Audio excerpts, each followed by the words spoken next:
as such is complete. Safety car behind them. We're waiting for the green flag to be waved at the back of the grid. The red lights will come on.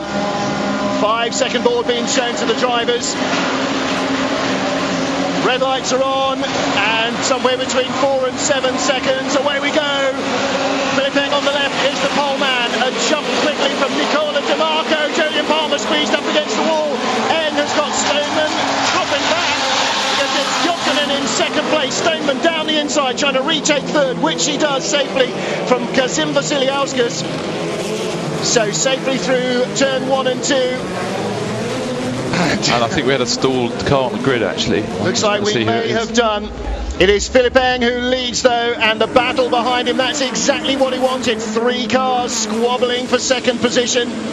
Jokinen in second, Stoneman and Will Bratt. The other red and white car, Dean Stoneman outbrakes himself. He's going to try and rejoin between the two. And Benjamin Bailly makes it safely through. The man who took Will Bratt out in the first lap, and it's Mihai Marinescu. The Romanian, well, if they get it started, he could still finish easily in the points as we saw yesterday. And it's vital now for Jokinen not to let Philippe Eng disappear. Julian Palmer, I'm sure, trying to move past Amani Ibrahim, the blue car there. And a little further back, looks like Afnasiev and Samaran with Paul Rees behind, trying to make a move, and the battle for second is going to allow him to get away. And that's Teixeira, that's Samarin and Bailly, and Teixeira's car spewing fuel at the back. Well, that's going to cause a red flag because that'll take a lot of clearing up. Fire is out on Teixeira's car. At the moment the race continues, but as they get to the line, in fact before that they should see safety car boards on the left, the yellow flags for the safety car board. Going to be hard to see though when you're right there in that braking area, but they have all slowed down, so that was a lot of drama. That's the fastest braking area on the circuit. That's a very quick chicane there. It is, and I think people really should pay more attention to their tyre temperatures actually, because they're braking way too late. We saw Jokinen was way too deep into that chicane, and you've got to give away a little bit sometimes, and that's the problem. Let's see what happens. Have a look who comes in here late. It's right at the back. Ricardo Teixeira is the man who triggers it off, flies over the top of Samarin. Samarin clatters Di Marco. I think Sureshwaran probably spun in avoidance, but it was Ricardo Teixeira, the man who missed the middle pedal. There he goes, over the top.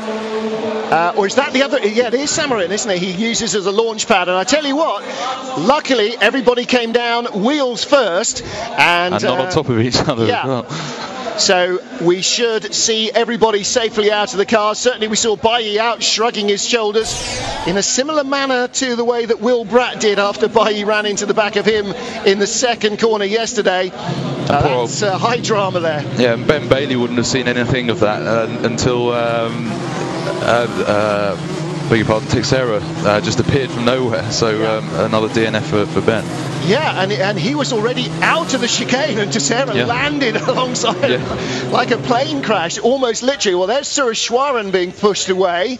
So Mihai Marinescu, well, he's a lap down already, so in fact getting into the points now, he hasn't left the pit lane, is going to be tough for him. Philippe Eng now, he's in the position that Dean Stoneman was in, of course, trying to keep the temperature up on the car, trying to keep the temperature down inside the helmet. Just relax and allow the focus to come when you need it, rather than worrying about a restart at this stage, because this is clearly, and now they're going to come past it, they're going to see it's going to be, you look at that and you think, right, that's 3 or 4 laps before they've got that sorted out. There's only one crane there, there's at least 4 cars need moving, so you do the maths yourself, don't you?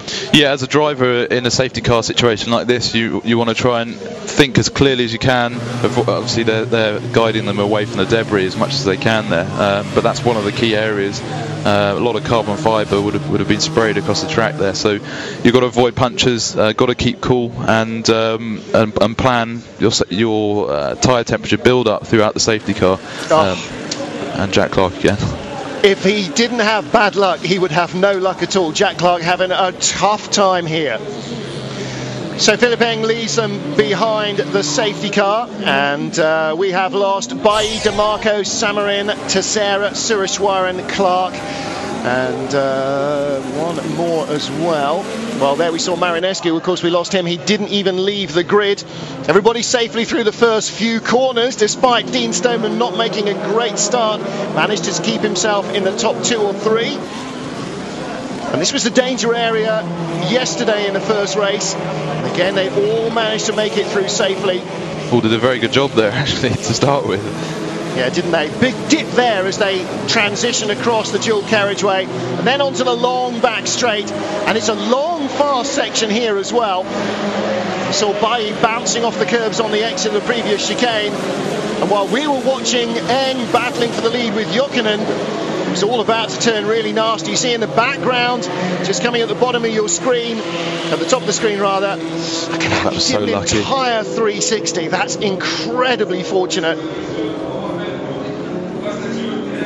Well, now yesterday we didn't talk about the fact that on the first lap of race 1 yesterday was the first time the drivers would have used the turbo overboost that produces or boosts them from 425 to 480 horsepower. So for the first time, they'd not used it in qualifying. In a race, suddenly they'd have been arriving at the corner. And there was the problem with corner 2 and 3.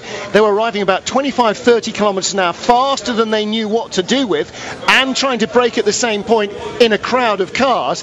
That's why we had the big damage yesterday, because normally, well, the first qualifying session is non-boosted. The second session, which was after race 1, was when you get the first qualifying boost. So yesterday they had a surprise. Today they didn't have the same excuse, but a bigger surprise nonetheless. Everybody seems safely out. We'll be back in a moment.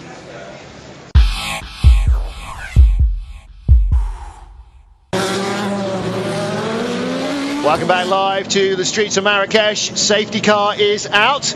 Race 1 winner Dean Stoneman in 3rd place. A lot of consternation among some very hard-worked Formula 2 mechanics. They had a lot of work to do after race 1's carnage to get the cars ready for qualifying yesterday afternoon. And Jonathan Kennard, they did a really good job. Nobody missed out on qualifying because of damage that had happened to them or that they'd done to their own cars during the first race, as Mihai Marinescu finally gets out on track 2 laps behind everybody else. So the mechanics have really earned their wages. Now, of course, they're looking at having to rebuild the cars as soon as they get back to base at Bedford, sometime, I guess, in the middle of next week by the time the trucks get home. They did a fantastic job, and just to get the manpower and the organisation to repair that number of cars and get them all out, as you say, for qualifying too, was an awesome effort actually by the guys. So a lot of credit went there. So, but obviously they've got yet more work to get them prepared for the next race. Well, luckily we've got 3 weeks till Monza, so and that's not quite so far away. But yeah, they're all just looking at the cars going, oh dear, oh dear, oh dear. And I was talking to Jonathan Palmer this morning. He was saying, yeah, the mechanics did a stunning job yesterday. And one of the great things of it not being separate teams is there is one team of mechanics for the entire field. And that, you know, when a car needs work and it needs more hands, there are more hands and they just get thrown into it. So it does help in that way. But the more times you see this incident with Riccardo Teixeira not only taking off and landing on his wheels, but barrel rolling in mid-air, the luckier you think the Angolan is. It just... Yeah, and the nose actually came off on the first impact as well, so yeah. He was okay. Well, he hit the wall head on as he was coming down to land, so I'm sure it will have rattled his cage a bit, but amazing strength in modern cars. You know, the driver is the soft object in it, is the most compliant structure, or the most frangible structure, but yeah, it hopefully will have absorbed the impact probably, and these things are to Formula 1 crash test standards anyway, as they were designed by Patrick Head at Williams Grand Prix Engineering, so the things are strong. But when the car rolls like that, you know, it's in the lap of the gods how it comes down. He was lucky to land on his wheels at all. So I think we got away with that one, definitely. But everybody will be a little bit cautious now. Will the safety car take them through the chicane? Not yet. They've still got the flatbed in there picking stuff up. So they will want to make sure. One of the problems with modern carbon fibre, of course, is it does leave needles all over the place when it splinters, and you're as likely to pick up a puncture from somebody else's debut as from anything else, aren't you? It's very, very hard to spot. Obviously, most of it's black as well, and it's almost impossible. So you've got to actually almost lift yourself up as much as you can in the car to see directly in front of you, because you sit so low in these cars. It's very difficult to see the debris. So that's what I would have thought they're all doing now. Yeah, absolutely. Well, of course, they're not going through the chicane yet, so they will have to trust that the marshals, the circuit officials here, will get the brooms out and really conscientiously sweep stuff out of it. When it was all aluminium, that was quite easy. A bit of aluminium swarf would just stick in the tyre tread. That's not going to be a problem. a bit of carbon fibre will just go straight through. It'll cut a tyre to ribbons. It's as sharp as a knife and twice as strong. So they do have to rely on the marshals, as you do in any situation as a driver.